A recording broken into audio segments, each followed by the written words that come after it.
Hi, this is Annie Grace, and welcome to this Naked Mind podcast. And I'm here with Ella. Hi, Ella. Welcome. Hi, how are you, Annie? So good. So we got to meet because we were doing a joint interview together for Laura over at Club Soda, and I got to hear a little bit of your story. But I was like, oh man, I have to have Ella on and hear all the details. So thank you for joining. I'm so excited. Oh, you're very welcome. It's so lovely to be invited. I'm a big fan of yours, so I'm happy to be on your podcast. So awesome. So why don't you take us sort of back to the beginning in your drinking story? Like, where did it all begin for you? Sure. So I started drinking kind of properly when I was about 17. So I'm British, as you can probably tell from my accent. I'm from London, born and raised, and we have a very strong drinking culture here in the UK. It's very much embedded within society. Any occasion, people have a glass of wine. Pub culture is very big here, drinking after work. And when I was 17, that's when I was in that would have been like the final 2 years of high school, so that was sixth form here in the UK, and that's when I started to go out with my friends. And because I'm very tall, I'm nearly 6 foot, I never got ID'd, because as you know, we can drink when we're 18 in the UK, but I started before then. And I very rapidly found that I could become a louder, more fun, in inverted commas, version of myself, that it gave me more confidence. And I really liked the buzz that I got from alcohol. So I went out a lot with my friends, had a good time. Some evenings were quite dramatic, others less so. And then I went to university, and there's a really, really huge drinking culture there. There's a thing called Freshers Week. I'm sure you have it at school in the States as well. And it's very much about going to different venues where you drink a particular drink there, or you do a dare, or it's all kinds of nonsense. And I guess it's a way to break the ice with meeting different people from around the country, and of course international students as well. But it gets very messy, and it was definitely very messy for me. I don't have many memories of that week, apart from the photos that would come up on Facebook the next day, and I would cringe with embarrassment. So my drinking then throughout my 20s just became very much a cycle of really hammering it, like going to town on the weekends with my friends, or at an event or at a festival, and then spending a few days really hungover in a anxiety spiral, but I didn't know what that was at the time.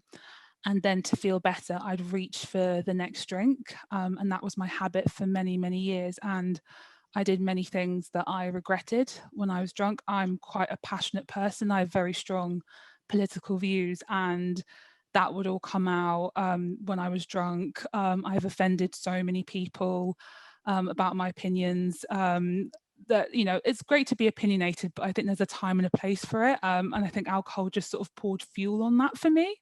I've broken mirrors. I have had many one-night stands, which I was ashamed of at the time. Worked through that now, and that's fine. Also, no shame in having one-night stands, by the way. So done lots of things that I regretted, that I think for somebody on the outside looking in wouldn't say that that's a big deal, that that's a normal way to drink, especially in the UK. But I always found that I would go too far. It was a bit like throwing the dice. One night it might be okay, but another night something more dramatic might happen. So it was quite exhausting, I think, in a way, being kind of trapped in this spiral. And then I trained to be a French teacher. I taught French at secondary schools in the UK, and it's a very stressful job, as any teacher knows, especially teaching a foreign language. And I really started to notice that my drinking was a coping mechanism for all the stress that I felt doing that job. And then when I left teaching, I moved into TV, and I eventually became a producer. And because there was a sort of gap, a way of sort of reassessing who I was, I decided to stop drinking. And I was about 26 at the time. So I managed to stop drinking for 6 months using the sheer force of my willpower alone, but not looking at any underlying reasons. And then I went out for dinner with a friend and thought, stuff this, let's just have some Pinot Grigio, and just got back into drinking. And then that cycle of binge drinking and then not drinking for a little while continued for a few more years. And then last year, after I turned 30, I was at my friend's bachelorette party. That's what you call it in the States. We call it a hen do here in the UK. I was at her bridal shower, and it was beautiful. It was lovely. We're having a lovely time making floral headdresses, and we'd been drinking a lot of Prosecco.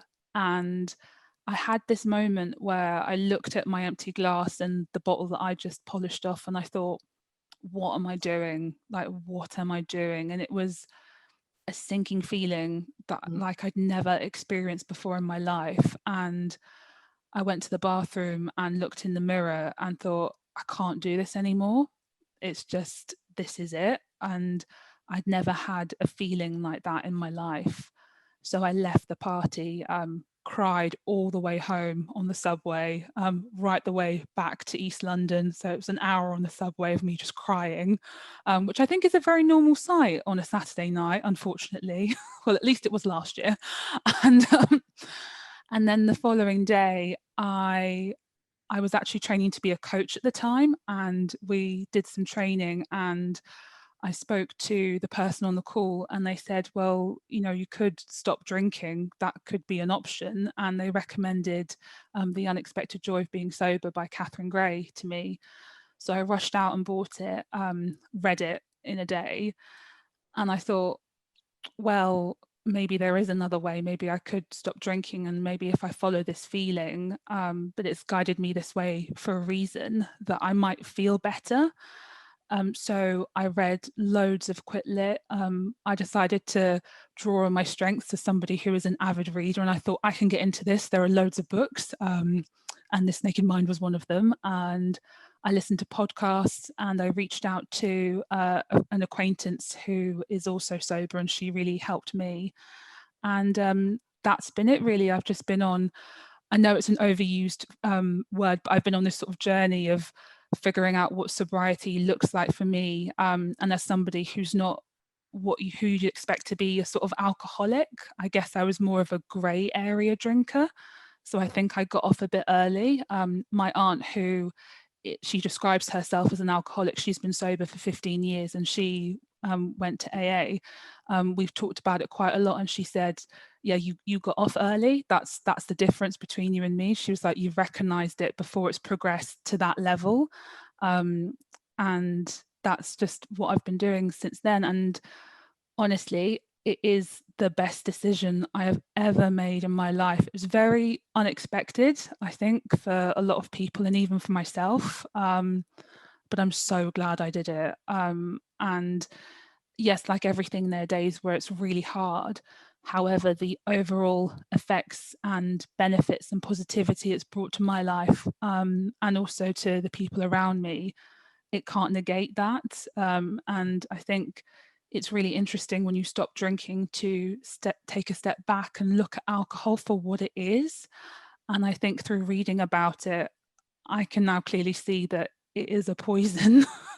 No matter how we dress it up in, you know, pretty bottles and with clever marketing and all of that, at its heart, it is a drug. And I think I've now really realized that, and that it doesn't add anything to my life. That's the important bit of mindset work, I think. And that took me a little while to get my head around, and I had to keep on going over that and writing down in my diary why that was important, and listening to different podcasts and speaking to other sober people for that to really crystallize in my mind. And now it has. It just feels like there's an enormous pressure off me. That makes sense. So I'm nearly a year and a half sober at this point, and yeah, it's great. It's great. It's such a good decision. Cannot recommend it enough.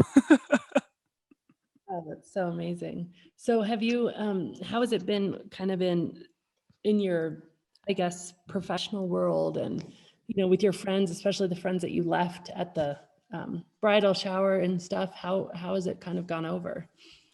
Well, in terms of professional life, so TV is a very drink heavy culture. It's very much going for drinks after work, or celebrating when you've finished filming, like you'd have a wrap party, though I'm sure those are all going to be over Zoom now. So it was quite hard to say that to my colleagues, especially because I was freelance. So I'm kind of my own agent, going from one production to another production on different, depending on the documentary I was making. And I did mainly history documentaries. So there'd always be an awkward moment with the team before you go on shoot, and they'd be like, oh, and then we can go here for dinner and have some wine. And I'd be like, oh yeah, I don't drink anymore. But most people have been really, really respectful and very positive about it. I have a very good friend of mine. He's the same kind of level as I am in TV. We started at the same time, and he was so supportive. So I think it's like having an ally wherever you are. I think that's the key for any kind of work situation that you're in. And then in terms of my friends, those group of friends at the bridal shower, again, have been really, really supportive. I think it took them maybe a minute to get their head around it. I think they're a bit shocked because I was quite, a booze hound, like quite a big drinker, life and soul of the party. So I think they're a bit like, oh, this seems to have come out of nowhere.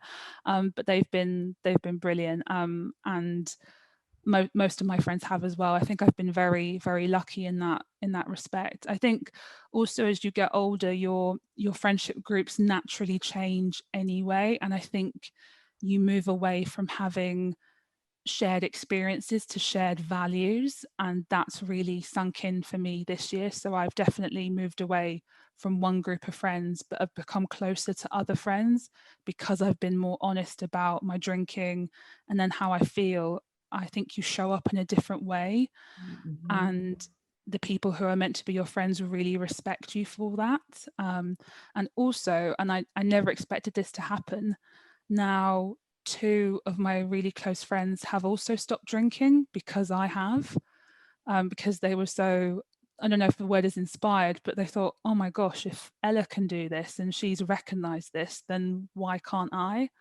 And they're much happier as well. And I never thought that would happen. And that's been wonderful because we can talk about it and kind of keep each other going, which is really great. So I think it does have the ability to bring you closer together with your friends and your family, and also to meet other people who have that in common with you. So I don't think it shrinks your world, it actually expands it, which is fantastic. Yeah. I think that's so true. I think it takes a little adjustment for sure, like any good change does, really, but I totally agree. I think it expands things in such a cool way. Have you found that you've had to sort of put in other practices? I mean, one of the biggest things that people experience is like, oh, okay, now I'm going to live experiencing all my emotions. Did you find there was any work to be done in figuring out why you were drinking so much in the first place? That has been the biggest piece of work, and I'm still doing it. So I think with anything, the drinking was a symptom of a root cause. And I think for me, it was a belief that I wasn't good enough. And I'm not sure where I picked this up from. And I'm sure many of your listeners can resonate and relate to that as well. Just this feeling of being not good enough, of being slightly different. And I think also because I am someone who is of mixed heritage as well. So I'm a woman of colour. So I do stand out, and I am an ethnic minority in the UK. So I think that was connected to it as well. And through drinking, you fit in immediately, and it gives you kind of social kudos. And that's always what you want. You want to feel that you belong. So I think stopping drinking and unraveling those ideas through, I do a lot of journaling, and I did a lot of meditation at the start to really get to the bottom of that. And that really, really helped me. And then in terms of, oh gosh, so many emotions coming up, I didn't realize oh my gosh, how much I had suppressed in terms of how I was feeling. And it makes sense now because I was so angry about things politically and the state of the world when I was drunk, because it was an outlet for it. And I felt I couldn't express my anger and how I was feeling. And now I'm sober. My anger is still like, it's very much just below the surface, and especially this year in terms of Black Lives Matter and how that's come about in the UK, and how in the UK it's very much, it's insidious racism. obviously there are horrific cases of it being more upfront, but in the UK it's like, oh, don't talk about that, we don't talk about that here. And I think that's bothered me for so many years. And now in 2020, everything coming up and then also being sober, I can really appreciate my anger and acknowledge it for it being there, and it being there for a reason. So I'm still working through that. Still angry, but it's okay. I'm just trying to figure out how to put my anger into causes or things that matter to me. So that's something I'm working on at the moment. I've managed to do that a little bit in terms of the history documentaries that I've made. I worked on a series about the history of slavery earlier on this year, and that brought up quite a lot for me in terms of my Afro-Caribbean heritage and the treatment of enslaved people. And it's still something I think about quite a lot. And I think that's the difference with sobriety. You feel all of your emotions and the intensity of them and how raw they are. And I think we're taught to really push it down, and very much in the UK it's stiff upper lip culture. It's don't show any emotions, don't be engaged in that. And now I feel that I am in it. It's very uncomfortable sometimes, but I'm glad to be experiencing it and glad to be true to myself and honest that yes, these things really do bother me and I do want to make a difference, and that's okay. I don't need to drink to then express those feelings. It's okay to have them. I think that's been a huge difference. And as I say, I'm still working through it. It's still a process, but it's very much like ripping off a layer of your skin, I would say. And coming to terms with living in the world when you don't have that kind of buffer between you and how you feel, or being able to suppress something that feels uncomfortable at the start. So it's been very, very interesting to say to say the least. But then I think it's also brought out other qualities in me that I didn't know I had as much, which is really lovely to see as well. So it's not all negative. I think it can show you how resilient you are and the level of empathy that you can have, because once you're really honest about your own struggles, you can really understand somebody else's. And I think that's been really important for me in terms of my coaching and my own development as a person. I'm also trying to work on my judgmental nature. That's something that I'm still in the process of working on, because I've definitely judged people at face value. And I did this with a colleague. We were working on the slavery series together, and I assumed they were a certain type of person from a certain type of background. But when I got to know them, I found out that they had also struggled with alcohol and had actually done the AA program, and that we had a lot more in common than I first thought. So that's been really interesting to experience that in sobriety, and to really untangle that. I guess it's just being more aware of your biases. I'm quicker to catch them now, which is quite good. So it's been a really interesting and ongoing process in unraveling feeling of different emotions, and I guess discovering new parts of myself as well, which sounds cheesy, but it's part of it, I think. Oh, it's beautiful. I think it's amazing to be able to reframe anger as a gift instead of something to be pushed down, as a gift to be listened to and adhered to is just such a beautiful, and I think true reframe, especially women's anger. Like I feel like, it's not as accessible to us. And anger, usually it's categorized as a secondary emotion because it usually covers up, because it is more socially acceptable, it usually covers up something like fear. So for us to get in touch with both our anger and our fear, and then be able to be activated by it instead of be like, just ineffectual, I guess, when we are passionate from a platform of, like, as you were saying, drunkenness, and we can't actually convey change or communicate in a way that does convey change, or like even allow possibility for change. And I think it's just amazing. Have you read 1969, the book? Oh, no, I've not. I'm going to write it down now. It sounds So great.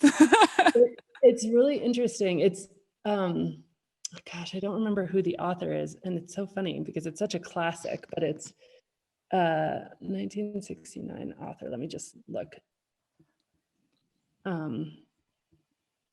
Is the book called 1969? I think so. Anyway, let me make sure that I'm getting the right book. But anyway, in this book, yeah, I think it's called, they have this substance called soma. And it just reminds me so much of alcohol, because it is, it's Brave New World is the book. Brave New World. Yeah. That was really silly. So have you read Brave New World? No, but I've heard of it. I definitely know. I know like the story, like roughly, but I've not read it. No. So basically, I don't know where I got 1969 from. Maybe that was the year or something. Who knows? Sorry. Anyway, in this book, they talk about this substance called soma, and it is voluntarily taken, but it's very heavily provided. And because of this substance, because it makes you feel euphoric and it numbs your pain and it does all of these things, people are just being blind to the horrors that exist in the system, right? And the horrors are very different than what we're dealing with today in this book, because it's fictional and there's all sorts of dystopian things. But the premise of the fact that we are voluntarily consuming something in order to be tolerant of the world we live in, instead of trying to be changing the world we live in, I think is a very real issue.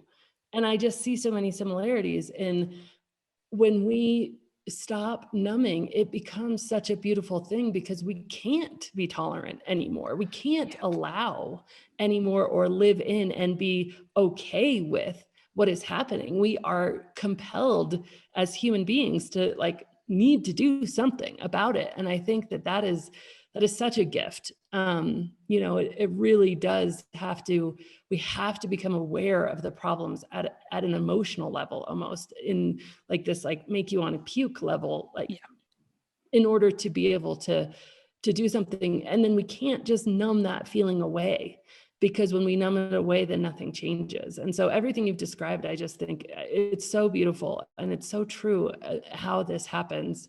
As long as we don't go to another go-to numbing system, I think it's the blessing and the curse of living awake. Is you can't live awake in a society that needs so much healing and change, especially around racial injustice, and not feel a deep desire to be in doing something about it, right? But equally, it's so easy to, when you see things, just to numb them away and just live in that kind of liminal space.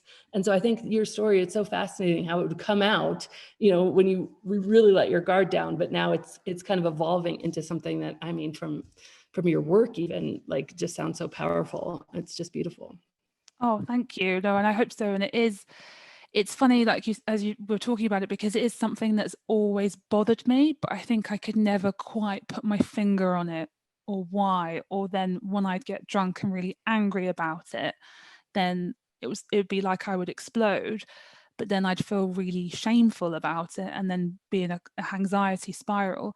And now having that clarity of thought, it also enables you to see it for what it is and recognize and start to understand structural racism and all the different systems and how it's upheld, and rather uncomfortably as well, your own part in it, which is really, really heavy work. And in terms of me, that's looking at colorism and light skin privilege, and how much easier it's been for me than, say, a woman with darker skin to progress in TV and also just to move about in the world. So that's been some very tricky thinking to get my head around as well. And I think have had the guts or the bravery to do that, or have those conversations with friends who are women with darker skin. Had I still been drinking, I think I would have shied away from it, or I would have brought it up when I was drunk, because I felt that would have been the opportunity to voice it and to talk about it. and also you can never find a creative solution or a way through it when you are drunk, because you can't think properly anyway. So it's useless. The only way you can move through difficult things and difficult conversations and start to take action, I think, is when you are sober, when you have all your mental faculties, and then you can make decisions and you can say, okay, I'm going to operate now from this space. And it's things like, within my coaching business, obviously we're very aware of racism, so I'm making more of an effort to reach out to women of colour and see how I can serve them. So you're more conscious about what you're doing and not just acting with the blinkers off or thinking, I'm not going to talk about that, that's too uncomfortable. Well, it's like, no, I do need to talk about it. And if it's been bothering me, then I think it's really been bothering other women as well. And I think that's been the key difference. And I think also just having a bit more courage to do something that's going against the grain, because when you're not drinking, you're going against a big societal expectation. So I think once you've done one, then another one, then talking about racism becomes a little bit easier, I would say, because I'm like, oh, I've already done something that people go, oh my God, that's too much. I'm like, well, let's talk about the next thing then. So that's been really, really eye-opening, I think, and also just having the space and the mental bandwidth to have those conversations and to start to plan and take action as well. Yeah, that's really, it's just so important. I mean, I am obviously on my own journey, as we all are, but I remember, like, one of the best analogies is, for me to understand white privilege was like, oh, it's like I'm starting on third base when other people might be starting in the parking lot. And just to like, oh, well, that is actually true. And to accept the truth of that and feel the like disparity and the shame that comes with like, well, I didn't want to be in this privileged position, but I am thankful, but I didn't want it, but I want to help. And like all of these different things that, you know, we're collectively wrestling with, and just having the bravery and the courage to have the conversation, especially because we don't know what to say. And I don't think anybody really does have it figured out. And so you can say something and just, oh man, can it blow up back in your face so quickly? And so then you know, we're all human and we take our little wounding, which is so ridiculous in the scheme of things, but it's just so typical of humans. And then like having to come back and try it again and learn more and try a different way. And I do think that none of those things were accessible when you could just drink away the discomfort of seeing, you know, some of the horrors on television and what happened with George Floyd. And you could just be like, oh, that's awful, but I'll just drink it away. I'll just push these emotions away. I'm just not going to allow myself to feel it. And then having to come to this reckoning of like, no, this exists right here and right now. And it isn't, you know, it isn't apart from me and my existence. It is part of all of us and all of our existence. And we all have responsibility and culpability in all of this. And it's just this space that isn't comfortable. But I always, you know, I believe that all change happens on the other side of awareness. And I think that awareness is the first step, and curiosity, you know, to the extent you can, curiosity without judgment. I feel like that's really what's helped me in my own journey with alcohol is, okay, I need to get really curious about what the truth is, what's happening here, why is it happening? But then I need to do that in a way that doesn't shame myself to the point where I don't have the guts to go further. So if I'm taking it for the drinking example, if I was to get curious about why is it that I can't wait to put my son down for bedtime because I'm so desperate to get to the bottle of wine, and why am I so frustrated when he's taking a little bit longer, you know, curious about that without the like just like overwhelming like, because I'm a horrible person, because I don't get it, because this is all, you know, because those feelings shut down curiosity. And so it is this balance of really understanding that like I'm not doing it right, but I have been doing the best I can with the tools I've had and the knowledge and education I've had. And it's up to me to get more knowledge and more education and continue in the journey of being super curious. And I agree, none of that was accessible at all when I was still drinking. Exactly.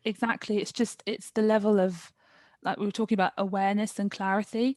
And I think also what's really important for, and again, I spoke to my aunt about this, and because I'm mixed race, my dad's white, so my aunt who I'm talking about, she's white, and she was saying that as a white person, she feels an incredible amount of guilt, and it feels more complicated as well because she has close family members who are Black, who are mixed race, and she said it's just that feeling can be very paralyzing of like you're saying, like, what am I going to do with all this privilege? How can I change it into a force for good? And we speak about this quite a lot, and it's again that having that awareness and also just doing a bit of the work, like bit by bit. That's what the work is, and it is really uncomfortable, but the important thing is to do it and to keep on trying, because I can't speak for all Black people or people of color, but we'd rather people try than not do it at all. And of course, nobody's going to get it right first time. That's fine, but it's like be involved in it because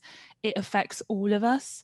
It's not a problem that's one particular group of people's problem. We can see it's affecting everyone. It's really affecting society at large. So it is really, really important that we all talk about it and move through it. And also, this is why this year I had to take a step back from a particular group of friends because they weren't willing to engage with it at all. And I thought, well, if you can't engage with that, then you can't see me as a person, because if you're refusing to see the color of my skin, that's just you like tapping out, going, it's too hard for me.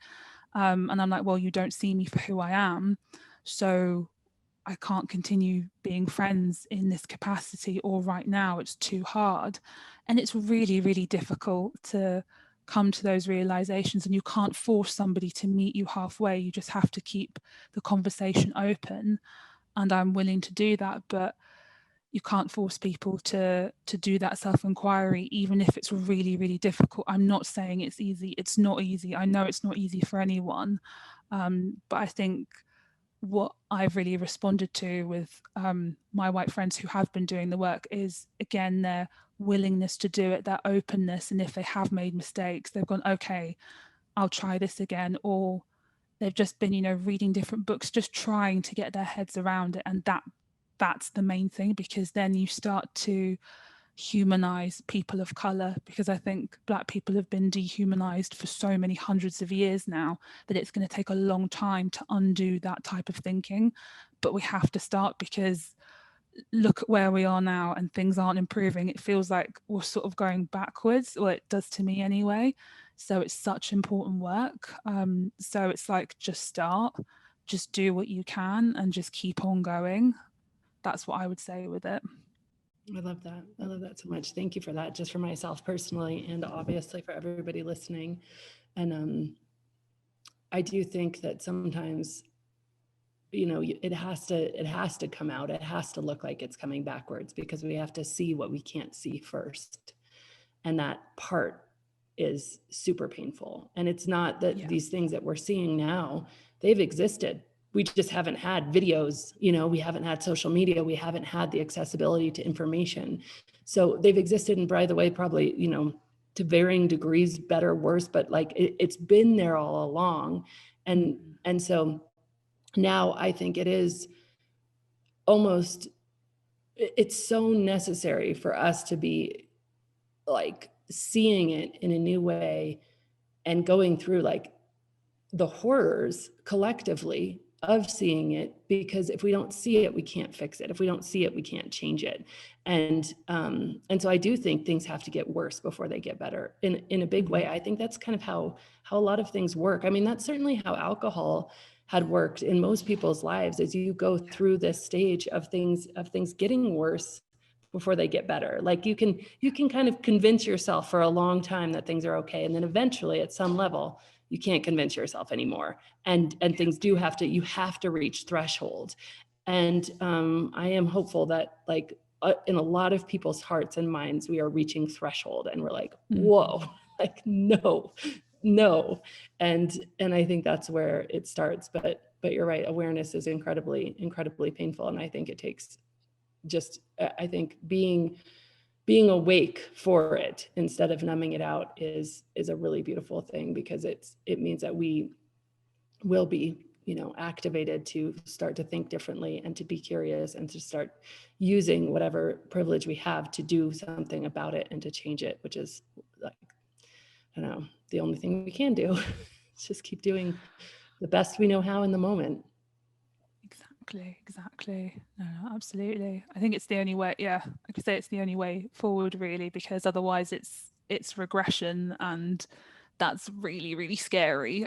Because we're humans and we always want to be making progress and moving forward. So that's another reason why it feels so wrong on that kind of level, and also just this, on a human level, just seeing your fellow human beings being treated that way. It's that it gets to you at that kind of that heartfelt level, I think, as well. I think that's what a lot of people are experiencing this year as well, which is really difficult, on top of the global pandemic. So it's a lot of heavy stuff, but awareness and taking time and doing your bit is the way forward, and hopefully it will start to get better.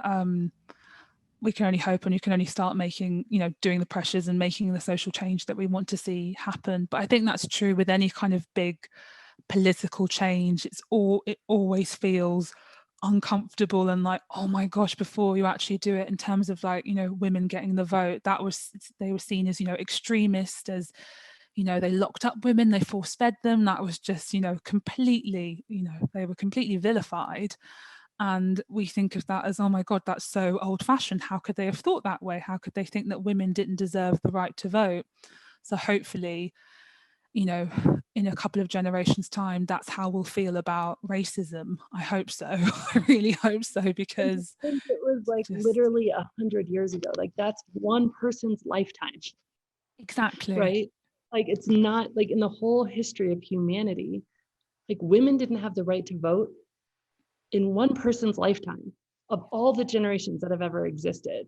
And so that's atrocious and hopeful both at once, because we can actually, when we collectively band together and we're collectively open-minded and we're collectively willing to admit, our part in it and what we've done wrong without beating ourselves up, without like this crushing guilt and shame that just doesn't, it actually just makes us run away from the problem. But that curiosity without judgment, which I think is the key, and willingness to engage, then like it is hopeful. It is hopeful how much progress we can make in 100 years. But it is also incredible that some of these things are just so in our recent history. I mean, it's so recent, and then to think that, just to keep that in mind in terms of like I don't know, would you come at it with like, oh no, this is a non-issue? I just don't even understand that perspective, because, and I've heard it said so many times, like this isn't an issue. Like, no, like it's not even that long ago that we were, I mean, it's crazy how recent it is, but also how much can change when we really do have the courage to open up and talk and learn. Are there any resources that you would recommend to people listening? Yes, I would recommend Why I'm No Longer Talking to White People About Race by Rennie Edo-Lodge. It's very much from a British perspective on race, but it's really interesting because she breaks down the topic into different themes, and there's a really interesting chapter on feminism and race and how it intersects, and talking about how feminism needs to include all groups of people to bring everyone up. It needs to be very inclusive, and I found that really, really illuminating when I read it. It's not an easy read, but it's so interesting, and she writes so brilliantly that it's really, really captivating. So I really love that book. And if you want something that's a bit more digestible, I would say, I recommend the book Queenie, which is a fiction book by Candice Carthy Williams, and that's a story of a young Black woman in London who's also grappling with mental health issues, and she's a really, really interesting wonderful character, and it just can help you kind of see things from the perspective of a young Black woman. And again, it's that thing about humanizing Black people, which I think is so important. So I think that book's really, really good as well. Really helps you get into imagining living in somebody else's shoes. That's what I'm trying to say, which is of course what literature gives us. I love that so much. So we'll put those in the show notes for sure. And I love that you recommended Queenie specifically, because that idea of when we like hate cannot stand up to intimacy. Like we only hate what we don't know or understand. And once you come close, like it just doesn't, because we are all made of the same stuff on the inside. And so like when you get close, you can't maintain that. And I've seen that. We have some family on my husband's side that's, middle America, very, very different sort of perspective than my husband and I have. And, I have seen that as soon as they travel, or as soon as they get out of their bubble, or as soon as they come very close with people who they thought were scary, dangerous, like it breaks down, because it's very hard to be in a place of hatred when you intimately know somebody, or in a place of fear, or in a place of, and so I love this recommendation specifically, because how much do you get to feel someone when you're reading a book that is based on their story? I love that. So that's a really thoughtful recommendation, but both of these, will put them in the show notes. Thank you so much for that. Oh, no worries. You're so welcome. Awesome. So Ella, let me ask you the question that I kind of always ask at the end of these podcasts, which is, if you were to go back to Ella of, just really feeling like walking out of the bridal shower and feeling just so dejected on the subway and in so much pain and not really knowing what to do and how to change, and you were to talk to her about how life is now and how things have turned out, what would you say? I would say follow your gut. Like, this is the right decision for you. It might feel really uncomfortable now, but follow it through. And also, you don't need to be a quote unquote alcoholic to stop drinking. If it's making you feel this upset, there's a reason for that. So it's time to stop. And also that your life will become, your life's already great. You're already very, very lucky, but it will become even better in so many ways that you never thought possible. And you never know who you'll inspire and who you'll meet along the way. That's what I would say. I love that. So good. So amazing. Where can we see some of your work? Oh, most of my work is on my Instagram page. Okay. So that's at Ella St John McGrand, and okay. My team is just sorting out my website, so that'll be going up soon as well, with my various coaching offers. But most of my content's on my Instagram. That's where I like to do my long videos and get into topics to really uncover them and see what's coming up for people. I love trying to help them through their various problems or issues they've got, especially in terms of their mindset blocks. That's something I love talking about, because I think it's so interesting how we're held back by particular stories we tell ourselves and how much we believe that they're true. And that when you start to interrogate them, you're like, oh, is that actually true? So like for me, it would be, oh, I won't be fun now that I don't drink. It's not true once you start looking at it. So that's one that can easily be overcome. Yeah. Sure. So good. Okay, so at Ella St John McGrand, and we'll put that in the show notes as well. But that's great. I love your Instagram channel. So. Oh, thank you. It's fun. It's lovely being able to connect with people. It's like, that's what the internet is for. That's what it's for. That's the magic of it.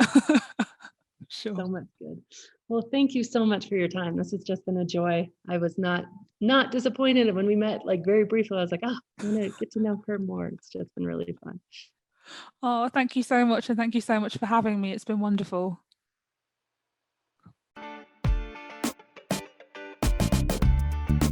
Have you tried the alcohol experiment? Okay, if not, drop everything and go to thisnakedmind.com/experiment. This free 30-day challenge is designed to interrupt your patterns and put you back in touch with the best version of you. You remember it was that version of you that's living your most joyful life, the version that doesn't need alcohol to relax or to have a good time and is having more fun than ever. And again, this is a totally free challenge that will change everything for you. So learn more and join me 100% free at thisnakedmind.com/experiment. And as always, rate, review, and subscribe to this podcast, as it truly helps the message reach somebody who might need to hear it today.